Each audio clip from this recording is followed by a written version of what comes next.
आपण पाहतोय मुंबई पोलीस दलात वेतन घोटाळा उघडकीस आलेला आहे। मोठी कारवाई देखील करण्यात आली आहे।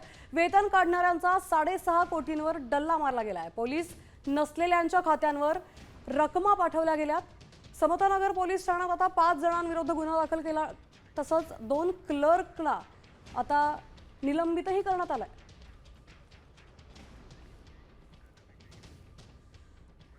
दरम्यान याच संदर्भात गृहराज्यमंत्री योगेश कदम यांच्याशी बातचीत केली आमचे प्रतिनिधी गणेश कवडेंनी। आपण पाहूया।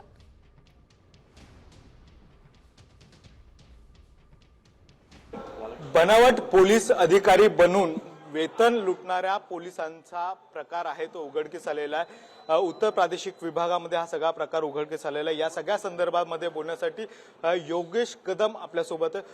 योगेशजी, खरं तर पोलीस बनवले आणि 10 असे पोलीस बनवले, त्यांच्या वेगवेगळ्या खात्यामध्ये पैसे जमा केलेले आहेत आणि जवळपास 6 कोटीपर्यंतचा हा सगळा घोटाळा आहे तो झालेला आहे। काय नेमकं सगळा प्रकार आहे? माझ्याकडे त्याची संपूर्ण माहिती आता नाही आहे, परंतु प्राथमिकदृष्ट्या मला वाटतं 2019-20 हे प्रकरण आहे आणि त्या अनुषंगाने ह्याला जे कोणी अधिकारी जबाबदारी होते त्यांच्यावरती कारवाई देखील झालेली आहे आणि चौकशीचा अहवाल मी आज माझ्याकडे मागवून घेतलेला आहे। त्या चौकशीचा अहवाल पाहिल्यानंतर सगळे चित्र माझ्यासमोर स्पष्ट होईल। पण योगीजी, जे पोलीस खरं तर या सगळ्या वेगवेगळे घोटाळे आहेत ते उघडकीस करतात, मात्र स्वतःच्या विभागातच आता हे सगळा प्रकार करत असल्याचं समोर आलेलं आहे। नाही बघा, शेवटी जे काही प्रकरण उघडकीस आलं ते पोलिसांच्या मार्फतच ते उघडकीस आणलेलं आहे।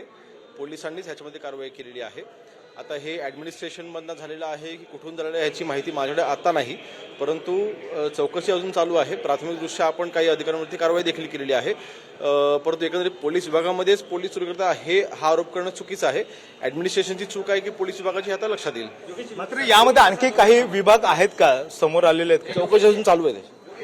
या सगळ्या संदर्भामध्ये आहे ती चौकशी सध्या आहे ती गृह विभागाकडून केली जाते असं स्पष्ट आहे ते गृहराज्यमंत्री योगेश कदम यांच्याकडून सांगण्यात आलेलं आहे। व्हिडिओ अरविंद गणेश कवडे, साम टीव्ही मराठी, मुंबई।